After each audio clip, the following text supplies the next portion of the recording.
One of San Diego's historic landmarks is still standing tonight after coming close to going up in flames today. We're talking about the Junipero Serra Museum in Old Town. 10 News was on top of this story today as these helicopters were flying overhead, making the water drops.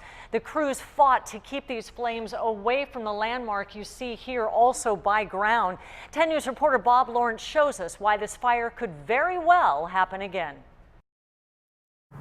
The museum at the time was closed, which was fortunate because there weren't a lot of people up here. But the embers from the trees about 150 yards away still landed up there on the museum steps. Bone dry is how the fire department described the trees that went up in flames. Smoke could be seen for miles, and it caught former Judge Larry Sterling's attention, and so did all that brush nearby. If you had this on your property, the San Diego Fire Department would give you a citation for excessive underbrush on your property. And here we sit on city property, and the underbrush is overwhelming. And it's not just the brush that's a problem at the historic landmark. There are homeless camps in and around it. It's believed the fire was caused by a transient who is known to camp in the area and have fires. Matt Schiff with the San Diego Historical Center said the facility was built in 1928 by a long-famous founder, George Marston.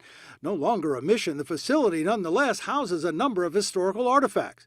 We have the El Jupiter cannon, which used to be the cannon here for Fort Stockton. We've got, priceless artifacts, stuff from Father Sarah. This fire was way too close. You can see how close as embers covered the museum steps.